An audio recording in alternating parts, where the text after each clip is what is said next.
पर पूरा होगा। आज मेरी लाडली बहनें भी बैठी हुई है। मुख्यमंत्री जी ने कह दिया है मध्य प्रदेश में तो बंद होगी नहीं, लेकिन देश में तो हर जगह अलग अलग नाम से लाडली बहना बन रही है। हर राज्य में अब लाडली बहना जैसी स्कीम बन रही है, लेकिन केवल लाडली बहना नहीं रहना है। अब हमारा संकल्प है लाडली बहना से लखपति बहना बनाना है। लखपति बहना मेरी बहनों, ये बहनें इसलिए नहीं है कि गरीबी में आंसू बहाएं, मजबूर रहे, हाथ फैलाएं, 1000-2000 रुपए के लिए परेशान रहे। लाडली बहना ने वो कभी तो पूरी कर दी, लेकिन अब हमारा संकल्प है प्रधानमंत्री जी के आशीर्वाद से, उनके मार्गदर्शन में, क्या हर एक बहन को लखपति दीदी बनाएंगे। लखपति दीदी, बताओ बहनों, लखपति बनना है कि नहीं? बहनों की तरफ से आवाज आनी चाहिए, बनना है कि नहीं? बनना है। और ये मैं मजाक नहीं कर रहा। क्यों हम गरीब रहेंगे? नहीं रहेंगे गरीब, नहीं बहाएंगे आंसू, हम भी काम करेंगे, आगे बढ़ेंगे। और प्रधानमंत्री जी का संकल्प है 3 करोड़ लखपति दीदी बनाने का। और मेरी बहनों, लखपति दीदी बनाने का काम भी प्रधानमंत्री जी ने मुझे ही सौंपा है, वो विभाग भी मेरे ही पास है। और हम पूरे देश में अभियान चला रहे हैं, कोई बहन गरीब ना रहे, लखपति दीदी। और अब एक नया कॉन्सेप्ट आया, मिलेनियम दीदी, मतलब केवल 1 लाख तक आमदनी नहीं, क्यों 10 लाख रुपया आमदनी ना हो। और इसलिए आजीविका मिशन के माध्यम से मेरी बहनों कई गतिविधियां और प्रारंभ होने वाली है। हमारा संकल्प पूरा होगा, बहनों की गरीबी करके, बहनों की गरीबी दूर करके, उस अभियान में भी हम लगे हुए हैं। और उसके साथ साथ मैं प्रधानमंत्री जी को धन्यवाद देता हूं। बहनों को तो हम आगे बढ़ाएंगे ही, लखपति दीदी बनाने के लिए और कई तरह की योजनाएं हम प्रारंभ कर रहे हैं, कई और नई योजनाएं आपके सामने आएगी। लेकिन गरीबी पूरी तरह से दूर करना है तो कुछ काम और करने हैं। जैसे जिन गरीबों के पास पक्का मकान ना हो, उनका पक्का मकान बनना चाहिए कि नहीं बनना चाहिए? तो मरी मरी आवाज में मत बोलो, बताओ बनना चाहिए कि नहीं? और इसलिए प्रधानमंत्री जी के आशीर्वाद से 11 लाख से ज्यादा मकान प्रधानमंत्री आवास योजना के मध्य प्रदेश में भारत सरकार ने दिए हैं। और मोहन जी के नेतृत्व में प्रदेश सरकार उन मकानों को बनाने का काम करेगी, तो वह मकान भी बन रहे हैं। अभी अभी आदरणीय मुख्यमंत्री जी कल भी पीएम जनमन के 9000 मकान और हमने मध्य प्रदेश में दिए हैं, ताकि कोई जो हमारी ऐसी गरीब आदिवासी जाति है जिसके पास घर नहीं है उसको मिल जाए। और जितनी जरूरत होगी, भारत सरकार का खजाना मध्य प्रदेश के गरीबों के लिए खुला हुआ है, हम कोई कसर नहीं छोड़ेंगे, कोई कमी नहीं आने देंगे। लेकिन ये मकान उस सूची में बनेंगे जो सूची पहले से तैयार थी, 2018 के आवास प्लस की सूची, लेकिन उसमें भी कई नाम छूट गए हैं। छूट गए कि नहीं छूट गए? कई के नाम छूट गए। और जब हमारे विधायक जाते हैं तो घेर लेती है जनता, टूटी टपरिया देख लो, हमारे पास तो मकान है ही नहीं। अब मैं उनसे कहना चाहता हूं, ऐसी बहनें, ऐसे भाई कौन है जिनके कच्चे मकान है, जरा हाथ उठाएं अभी भी। और सूची में नाम नहीं है कच्चे मकान वालों, हाथ उठाओ, अभी बड़ी संख्या में दिख रहे हैं। तो आप चिंता मत करना, फिर से सर्वे हो रहा है। अपने रायसेन जिले में सर्वे शुरू हो गया, कलेक्टर है रायसेन जिले में, आवास का सर्वे शुरू हो गया, आवास का सर्वे शुरू हो गया। 42,000 नाम अभी तक आए हैं। मैं एक बार फिर कह रहा हूं, प्रधानमंत्री जी के आशीर्वाद से जिनके कच्चे मकान है, सर्वे करके आवास की सूची में सबके नाम जोड़े जाएंगे, कोई कच्चे घर में नहीं रहेगा, हर एक गरीब का पक्का मकान बनाया जाएगा। यह भारतीय जनता पार्टी की सरकार का संकल्प है, यह प्रधानमंत्री मोदी जी का संकल्प है। और उसमें भी कई तरह के परिवर्तन किए हैं, 3 बदलाव हमने किए। एक, पहले अगर टेलीफोन की लाइन होती थी तो मकान नहीं मिलता था, कहते थे ये तो टेलीफोन वाला है। अब टेलीफोन तो हर एक लेके घूमता है, गरीब से गरीब आदमी भी मोबाइल पे बात करता है। तो हमने कहा भैया ये तो सबकी जरूरत है, और इसलिए जिनके पास टेलीफोन होगा उनको भी मकान दिया जाएगा, नंबर 1। नंबर 2, जिनके पास 2 पहिया वाहन होते थे, स्कूटर और मोटरसाइकिल, उनका नाम कट जाता था सर्वे से, इनको मकान नहीं मिलेगा, ये तो 2 पहिया वाहन वाले हैं, ये तो अमीर आदमी है। लेकिन बताओ मोटरसाइकिल के बिना आजकल कोई चलता है क्या? अरे बोल के बताओ ना, चलता है क्या? और इसलिए अब जिनके पास स्कूटर मोटरसाइकिल, अब आजकल तो बहनों के पास भी आजकल स्कूटियां हैं। और ये एक बदलाव और किया कि जिनके पास 2 पहिया वाहन मोटरसाइकिल स्कूटर होंगे उनको भी मकान दिया जाएगा, उनका नाम भी जोड़ा जाएगा। एक बात और मेरी बहनों, एक नियम बन गया था कि जिनकी आमदनी 10,000 से ज्यादा होगी उनको मकान नहीं मिलेगा, हर महीने 10,000 से ज्यादा। अब बनाना लखपति दीदी तो 10,000 से ज्यादा तो कमाएगी, अगर 10,000 से ज्यादा कमा लिया हर महीना तो नाम ही कट जाएगा। तो उन बहनों का नाम कटना चाहिए क्या? अरे कटना चाहिए क्या? नहीं कटना चाहिए। और इसलिए अब 15,000 रुपया महीना भी अगर हमारी बहनें कमाएगी तो उनको भी मकान दिया जाएगा, उनका नाम नहीं काटा जाएगा। और छोटे छोटे किसान जिनके पास 2.5 एकड़ जमीन है, उनको मकान पहले नहीं मिलते थे, अब तय किया है 5 एकड़ तक असिंचित जमीन और 2.5 एकड़ तक सिंचित जमीन जिन किसानों के पास है उनको भी आवास योजना के मकान दिए जाएंगे। और इसलिए अब कोई रह गया हो तो सर्वे करवा लो, बाद में मामा मत कहना कि हमारा छूट गया है। अभी मौका है, सर्वे का काम चल रहा है, 31 मार्च तक सर्वे चलेगा। और सर्वे में एक काम और, कई बार लोग शिकायत करते थे कि पंचायत सचिव ने छोड़ दिया, फलाने ने छोड़ दिया, सरपंच ने नहीं लिखने दिया। अब ऐसा कुछ नहीं है, आप चाहो तो अपने मोबाइल पे आपका सर्वे कर सकते हो। कैसे?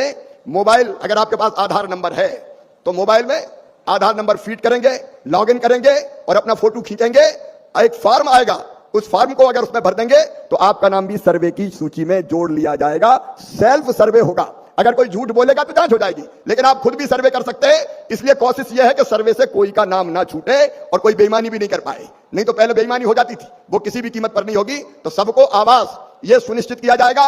और सुनो मेरे किसान भाइयों, कई फैसले प्रधानमंत्री जी के नेतृत्व में किसानों की समृद्धि और विकास के लिए किए जा रहे हैं। एक नहीं, अनेकों फैसले। मैं आज आपको यह निवेदन करना चाहता हूं, हमने एक नई योजना बनाई। टमाटर भी अपने रायसेन जिले में बहुत होता है। बीच में टमाटर की कीमत गिर गई तो टमाटर वालों का मर गया भैया, अब तो तुड़वाई नहीं निकल रही। तो अभी अभी हमने एक योजना बनाई है, मुख्यमंत्री जी यहां बैठे हैं। अब यहां तो किसान का सस्ता बिकता है टमाटर, लेकिन दिल्ली में, बंबई में बहुत अच्छे रेट होते हैं। यहां मिलता है 2 रुपए और हमारे किसान की मसूर सस्ती ना हो पाए, चना सस्ता ना हो पाए, उसको ठीक दाम मिल जाए। तो ऐसे जितने भी उपाय हो सकते हैं किसानों के कल्याण के लिए, वो भी भारत सरकार मोदी जी के नेतृत्व में कर रही है। किसानों की भलाई और कल्याण में हम कोई कसर नहीं छोड़ेंगे। गरीब, किसान, नौजवान, अब इन्वेस्टर समिट के लिए मैं मुख्यमंत्री जी को बधाई देना चाहता हूं। जिस व्यापक पैमाने पर तैयारी हुई है, सचमुच में अभिनंदनीय है। वो रोजगार के अवसर के लिए अनेकों प्रयत्न हमको करने पड़ेंगे। उनमें से एक प्रयत्न है निवेश लाना और उसके माध्यम से गरीबों को, नौजवानों को रोजगार देना। एक और योजना आ रही है, उसको और आप ध्यान से सुन लें, गरीबी मुक्त गांव बनाने की योजना।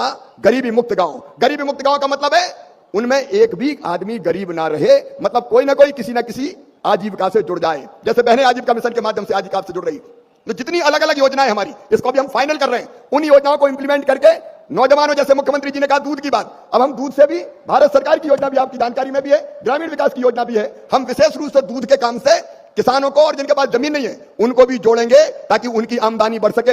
हर गांव में रहने वाले को कोई ना कोई रोजगार के काम से जोड़ने का संकल्प है प्रधानमंत्री जी का, भारत सरकार का। और भारत सरकार और राज्य सरकार, ये डबल इंजन की सरकार है, क्योंकि काम तो जमीन पर राज्य सरकार करती है। तो दोनों मिलकर हम तस्वीर भी बदलेंगे और यहाँ की तकदीर भी बदलने में कोई कसर नहीं छोड़ेंगे। और मुख्यमंत्री जी, ये रायसेन जिला है, बरसों से भारतीय जनता पार्टी का समर्थक। मैं 6 लोकसभा के चुनाव यहां से जीत चुका हूं। अगर यहीं के वोट आप मेरे देख लें, पार्टी के वोट, तो 1,17,000 से ज्यादा वोट से सांची विधानसभा से जीते, 1,23,000 से ज्यादा वोटों से भोजपुर विधानसभा से जीते। हमारी सिलवानी भी 90,000 क्रॉस कर गई। तो जिताते हैं तो ये ऐसा नहीं कि 1000 से जिताते, ये तो लाखों पार करवा देते हैं। और ऐसी जनता के लिए जो इतना प्रेम करती है भारतीय जनता पार्टी से, प्रधानमंत्री से, और प्रेम तो मामा से भी सब करते हैं, आपसे भी करते हैं। तो ऐसी जनता के लिए आप भी कोई कसर ना छोड़ें। डॉक्टर पुरूराम जी ने जो जो चीजें कही है वो आप एक एक करके पूरी करेंगे, ये मेरा विश्वास है। भारत सरकार और राज्य सरकार मिलकर अपने जिले को आगे बढ़ाने में कोई कसर नहीं छोड़ेगी। हमारा जिला आगे बढ़ेगा। और ये बात तो आज ही क्लियर हो गई, सांची हमारी शान है, सांची हमारी जान है, इसलिए सांची रायसेन में ही रहेगी, कोई चिंता करने की जरूरत नहीं है। मेरे बहनों और भाइयों, एक बात अंत में आपसे कहना चाहता हूं, प्रधानमंत्री जी की चिंता है कि देश में सदैव होने वाला जो चुनाव है, ये हमारे प्रभारी मंत्री आदरणीय श्रीमान नारायण सिंह पवार जी, हमारे लोक स्वास्थ्य राज्य और परिवार कल्याण राज्य मंत्री भाई नरेंद्र शिवाजी पटेल जी, नर्मदापुरम के यशस्वी सांसद भाई दर्शन सिंह चौधरी जी, हमारे भोजपुर के लोकप्रिय विधायक भाई सुरेंद्र पटवा जी, हमारे सांची के विधायक जिन्होंने पूरा पूरा लाभ उठाया, कार्यक्रम तो नक्शा का था लेकिन विकास का नक्शा खींच दिया उन्होंने यहाँ पे, डॉक्टर पुरूराम चौधरी जी, हमारे वरिष्ठतम नेता और कई मामलों में मार्गदर्शक आदरणीय डॉक्टर रामपाल सिंह जी, हमारे जिला पंचायत के अध्यक्ष आदरणीय बबलू भैया, जिला अध्यक्ष हमारे युवा भाई राकेश शर्मा जी, बहन सविता जमुना सेन जी, मनोज जोशी मेरे विभाग के सचिव, कुणाल सत्यार्थी जी, मंचासीन सभी वरिष्ठ नेता साथी पदाधिकारीगण, मेरी बहनों, मेरे भाइयों और बेटा बेटियों, दोनों हाथ जोड़ के आप सबको शीश झुका के प्रणाम करता हूं, आप सबको नमस्कार करता हूं। ये जो आज का कार्यक्रम है, ये केवल सांची का कार्यक्रम नहीं है, ये केवल रायसेन का कार्यक्रम नहीं है, ये मध्य प्रदेश का कार्यक्रम भी नहीं है, ये पूरे हिंदुस्तान में नक्शा कार्यक्रम आज लॉन्च किया जा रहा है पूरे भारत में। और आज 23 राज्य और 3 केंद्र शासित प्रदेश इस कार्यक्रम से जुड़े हुए हैं। लेकिन मेरी दिल से इच्छा थी कि यह कार्यक्रम मैं रायसेन से प्रारंभ करूं और मुख्यमंत्री स्वयं इस कार्यक्रम में आए, यह दिल से इच्छा थी। और इसलिए हमने तय किया जब भी होगा यह मुख्यमंत्री की उपस्थिति में रायसेन में ही कार्यक्रम किया जाएगा। और आज कार्यक्रम संपन्न हो रहा है पूरे देश के लिए। डॉक्टर साहब, देश को बड़ी सौगात मिल रही है, लेकिन आप भी बड़े कलाकार हैं। और मैं कह रहा हूं अपने मुख्यमंत्री जी से, जो जो मांग डॉक्टर पुरूराम जी ने की है उन मांग के साथ हम भी खड़े हैं, अपने आप को उससे प्रतिबद्ध करते हैं। और आपको मन के भी मोहन है, सब दे दें, कई दे दिए और बाकी भी हो जाएगी, चिंता मत करो। मेडिकल कॉलेज भी रायसेन में बनेगा क्योंकि भूमि पूजन हुआ है और उस बात को भी डॉक्टर मोहन यादव पूरी ताकत से आगे बढ़ाने का काम करेंगे। मेरा पूरा विश्वास है जिस गति से काम कर रहे हैं। लेकिन ये नक्शा कार्यक्रम क्या है? नक्शा कार्य का मतलब है आपका घर का परफेक्ट नक्शा, चाहे छोटा करो चाहे बड़ा करो। देखो ये प्रधानमंत्री नरेंद्र मोदी जी का विजनरी लीडर है। नरेंद्र मोदी भारत को भगवान का वरदान है, वरदान। भाग्य से ऐसे प्रधानमंत्री मिलते हैं। इन चीजों की तरफ दुनिया में कभी, भारत में कभी कांग्रेस की सरकार ने सोचा ही नहीं। हमारे पास गांव की अपनी जमीन का, खेत का नक्शा ढंग का नहीं है।